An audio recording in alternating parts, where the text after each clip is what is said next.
So,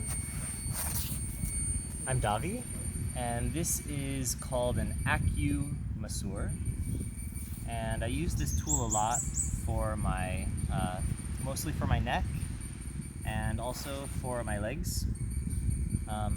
There are other tools for different parts of the body, but I just find this one because it requires the use of both arms, so it's really not functional to massage your own arms, but absolutely to get your legs, to get your neck, and to get into the meat kind of around the base of the neck. It's really, really nice. It's really just a golf ball here, and it screws out and screws in.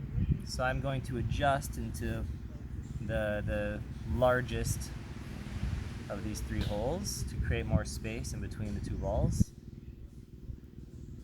And the key here with this tool is that I place the ball into a location that's between two layers of muscle. So here I'm feeling that I have my scalenes and I have my sternocleidomastoid here.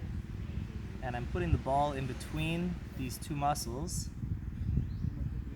I apply very gentle pressure here. And I feel that if I just lengthen and shorten and provide small twisting movements, all of my muscles are moving, and they're moving beneath the contact with the ball. So I massage myself not by moving the tool, but I place the tool and I massage myself by moving my body. And this principle you can apply to really any self-massage, any self-myofascial release technique that actually, I can use my hand and I can touch the muscle and I can use the muscular force of my tool to do some work, but it's really much easier if I place my fingers and then I use the movement of the arm that's being massaged to separate the layers of muscle tissue. So when working in my own arms, I use almost exclusively my own hands.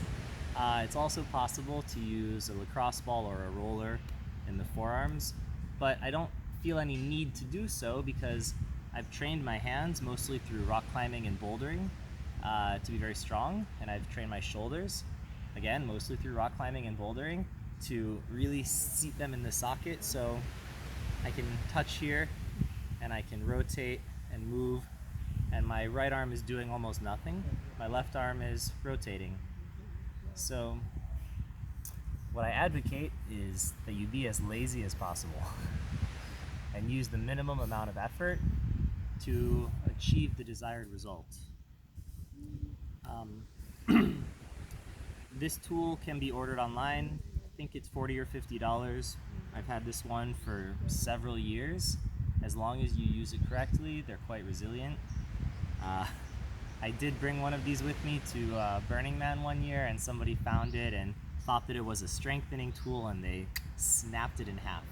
So, this joint here, this is not designed for resilience or strength. It's designed for flexibility, and it's not necessary ever to apply a lot of force. The amount of force is quite light. The further towards the tip of the device that I push, the longer the lever, and so the less I have to push to achieve the same amount of pressure into my neck. And now I'm playing with opening and closing my mouth, rotating and spiraling, bending laterally.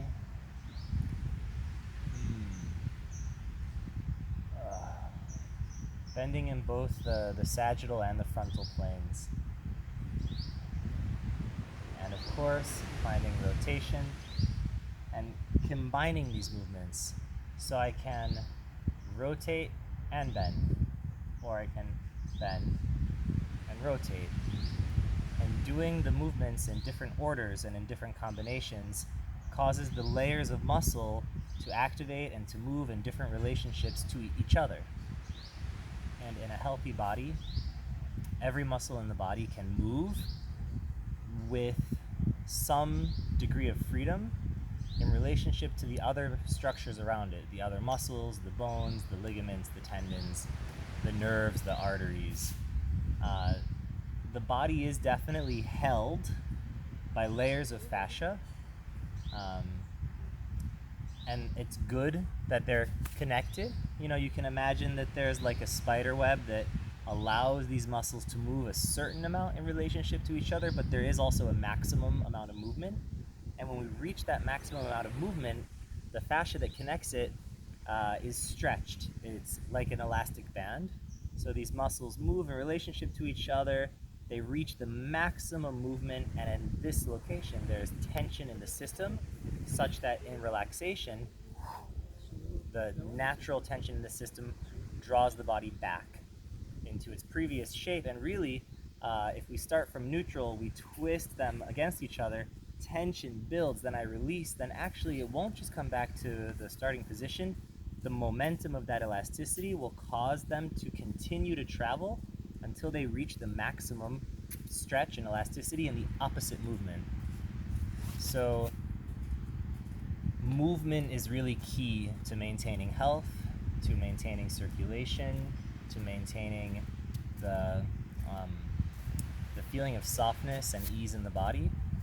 And it's very important when we wake in the morning after, you know, hopefully you're sleeping enough, 6, 7, 8 hours at least. After the body is so still for this period of time, it's necessary to wake up and to really start to explore the fullest range of motion of the body, to stretch the arm all the way behind the back. So I can do a similar thing here where I have here in my thigh a superficial muscle called the rectus femoris that's quite narrow, that's here. And to get this one, I can actually pinch it with my hands quite easily, but there's a deeper muscle called the vastus medialis here, and there's also the vastus intermedius here, and vastus lateralis here. And these muscles are all quite thick, quite large. And what I can do is I can place these balls here, and I feel that I'm in the meat in between vastus intermedius and vastus medialis on this side. On the outside, I'm in between vastus intermedius and vastus lateralis. And I just place the pressure in, and then I imagine what movements, what twisting, what combination of extending and rotating might cause these muscles to move in relationship to each other. And so I'm having a dance. I'm exploring how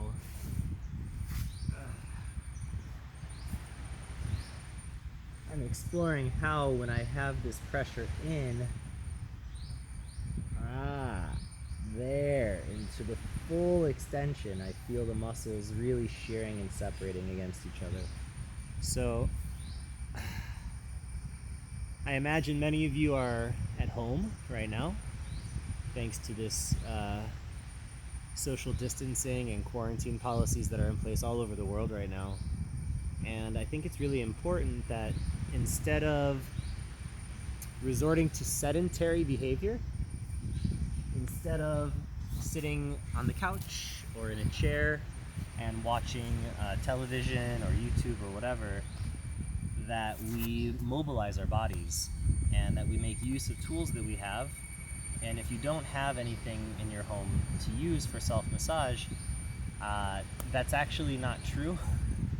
And I'm going to make some more videos to show how you can use a table, how you can use a chair, how you can use a wall, how you can use any sporting good, whether it's a baseball bat or a baseball or a soccer ball or a football or a lacrosse ball. Really, any object can be repurposed for self-care.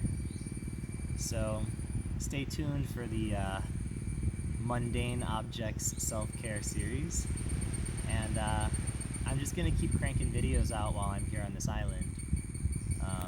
I have with me all the tools that I need, and I'm feeling motivated to share what I've learned and what I've discovered with all of you. So please subscribe to the YouTube channel. Please follow me on Instagram at Dancing Davi.